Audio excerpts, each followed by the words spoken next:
కొంతమంది మేధావులు,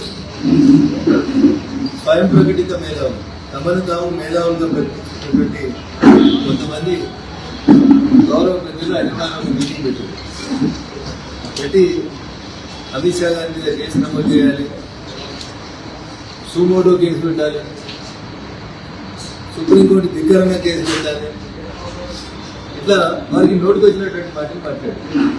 దాంట్లో ప్రొఫెసర్లు ఉన్నారు, వకీళ్ళు ఉన్నారు, రిటైర్డ్ న్యాయమూర్తులు ఉన్నారు, బాగా చదువుకున్న వారికి చదువు చెప్పే సార్లు కూడా కొంతమంది ఉన్నారు. వీళ్ళందరూ బాధ ఏంటంటే మాట్లాడితే మమ్మల్ని అర్బన్ నక్సలైట్లు అంటున్నారు.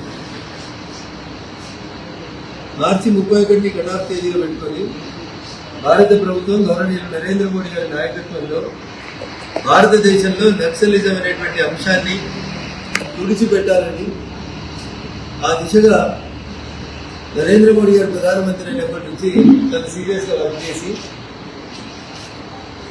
100% ఆ దిశగా వారు వేసినటువంటి అడుగులు, భారత ప్రభుత్వం వేసినటువంటి అడుగులు సక్సెస్ అయింది. దానికి నిన్న హైదరాబాద్ లో కొంతమంది నిజంగా కూడా వాళ్ళు అర్బన్ నక్సలైట్గానే వ్యవహరిస్తున్నారు. దొంగ అంటే భుజాలు అడుగుతున్నట్టు వాళ్ళే భుజాలు అడుగుతుంటున్నారు. అమిత్ షా గారు భారత పార్లమెంట్ లో మాట్లాడింది.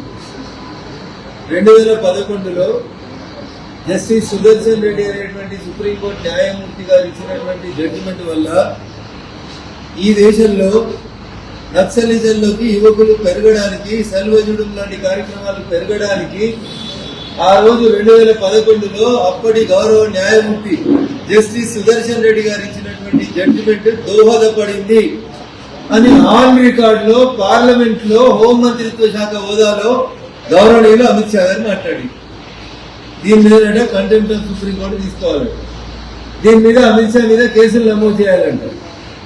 ఇది ఈ స్వయం ప్రకటిత మేధావులు నిన్న హైదరాబాద్ లో ప్రెస్ మీట్ పెట్టి అమిత్ షా మీద కేసు నమోదు చేయాలి, అమిత్ షా మీద కోర్టు ధిక్కరణ కేసు నమోదు చేయాలి, ఇట్లా ఏది పడితే అది మాట్లాడుతుంది.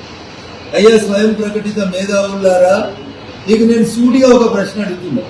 బాగా చదువుకున్నారు కాబట్టి, పిల్లలకు చదువు చెప్పే ప్రొఫెసర్లు కాబట్టి, కోర్టులలో కూర్చొని వకాలత్ మాకు తెలుసని వాదించేటువంటి న్యాయవాదులు, న్యాయమూర్తులు కాబట్టి నేనేం చెప్తున్నా అంటే మీకు రాష్ట్ర శాసనసభలలో, శాసన మండలిలో, రాజ్యసభలో, లోకసభలో ఏ సభ్యుడైనా irrespective of party, MLA, MLC, Rajya Sabha, లోకసభలో సభ నడుస్తున్నప్పుడు సభ్యులు మాట్లాడినటువంటి మాటల మీద బయట చర్య తీసుకునేటువంటి అధికారం భారత రాజ్యాంగం, గౌరవనీయులు బిఆర్ అంబేద్కర్ గారు రాసిన రాజ్యాంగం ఎవరికి ఇవ్వలేదు. ఆల్ మెంబర్స్, ప్రజల చేత ఎన్నుకోబడినటువంటి ప్రజాప్రతినిధులు, ఎమ్మెల్యేలు, ఎమ్మెల్సీలు, ఎంపీలు అందరికీ కూడా ఒక ఇమ్యూనిటీ ఉంది. ఆ ఇమ్యూనిటీ ఏంటంటే మేము చట్టసభలలో మాట్లాడిన ఏ మాట మీద కానీ బయట ఎవరికి మా మీద చర్య తీసుకునేటువంటి అధికారం లేదు. ఇంత స్పష్టంగా భారత రాజ్యాంగం చెప్తుంది. అదే భారత రాజ్యాంగం ఏం చెప్తుందంటే సభలో ఏ సభ్యుడైనా, నేను మంత్రుల గురించి మాట్లాడతలేను, అమిత్ షా గారు ఈ దేశానికి హోంమంత్రి గారు, నేను హోంమంత్రి గారు అధికారాల గురించి మాట్లాడతలేను, సభ్యులకు ఉండే అధికారాల గురించి మాత్రమే ఆ మేధావులకు తెలియాలని చెప్తున్నాను. సభ్యులకు ఉండే అధికారాలు ఎంత గొప్పయంటే, సభలో మాకు ఇచ్చినటువంటి ఇమ్యూనిటీ ఎంత గొప్పదంటే, సుప్రీంకోర్టు ఇచ్చిన జడ్జిమెంట్ల మీద, హైకోర్టు ఇచ్చినటువంటి జడ్జిమెంట్ల మీద కూడా సభ్యులు సభలో ప్రస్తావించేటువంటి అధికారాన్ని రాష్ట్ర శాసనసభలు, భారత పార్లమెంటు సభ్యులకు ఇచ్చినటువంటి అధికారం. అని సభలో మాట్లాడినటువంటి మాటలకి మాకు ఇమ్యూనిటీ ఇచ్చిండ్రు. ప్రజల చేత ఎన్నుకోబడినటువంటి ప్రజాప్రతినిధులు స్వేచ్ఛగా తమ అభిప్రాయాల్ని శాసనాలు చేసేటువంటి సభలో ఎక్స్ప్రెస్ చేయవచ్చు అనేది భారత రాజ్యాంగం, గౌరవనీయులు బిఆర్ అంబేద్కర్ గారు రాసిన రాజ్యాంగంలోనే చాలా స్పష్టంగా చెప్పింది.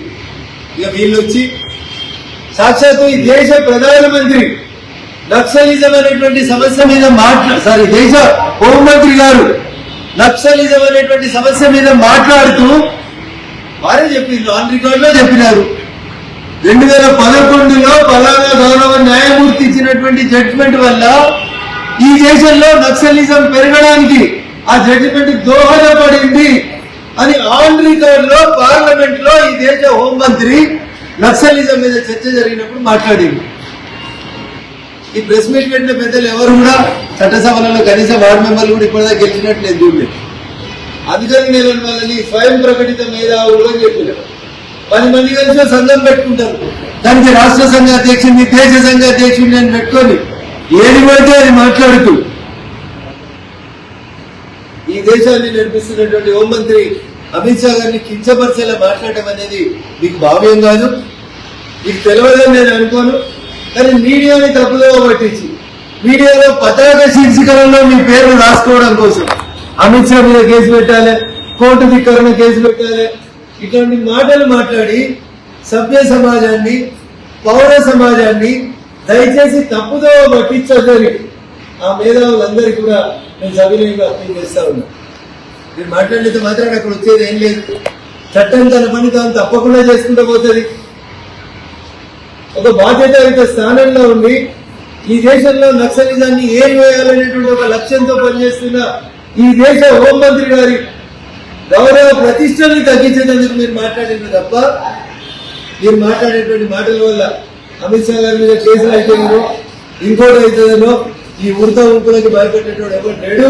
భారతీయ జనతా పార్టీ నాయకులు, కార్యకర్తలు, ఢిల్లీలో ఉండే మా బూత్ అధ్యక్షుడి దగ్గర నుంచి మొదలుకుంటే ఢిల్లీలో ఉండే మా ఆల్ ఇండియా పార్టీ అధ్యక్షుడి దాకా ఈ ఉడత ఊపులకి, ఈ నక్సలైట్ల పేరుతో ఇచ్చేటువంటి బెదిరింపులకి ఎవ్వరూ భయపడ్డాడని ఈ సందర్భంగా తెలియజేస్తూ, సమాజంలో మీకున్న జరంత ప్రొఫెసర్ అని పేరు, వకీల్ అని ఉన్న పేరు, ఆయనతో ఏది పడితే అది మాట్లాడి దయచేసి పోగొట్టుకోవద్దని ఆ స్వయం ప్రకటిత మేధావులందరికీ కూడా నేను సవినయంగా అప్పీల్ చేస్తూ, మీరంతా అర్బన్ నక్సల్స్ గానే ముద్ర వేయబడే వాళ్ళు, మీరు అర్బన్ నక్సల్స్ గానే పనిచేస్తున్నారు, సమాజానికి నష్టం చేస్తున్నారు, మీ కుటుంబాలు బాగుండడం కోసం, మీ వ్యక్తుల వ్యక్తిగత ప్రతిష్టల్ని పెంచుకోవడం కోసం సమాజంలో అమాయకులైనటువంటి యువకుల్ని ఇంకా నక్సలిజం వైపు మళ్లించాలని మీరు ఆలోచిస్తే ప్రజలు మిమ్మల్ని క్షమించారని చెప్పి ఈ సందర్భంగా తెలియజేస్తూ, భారత హోంమంత్రి అమిత్ షా గారి మీద మీరు మాట్లాడినటువంటి మాటల్ని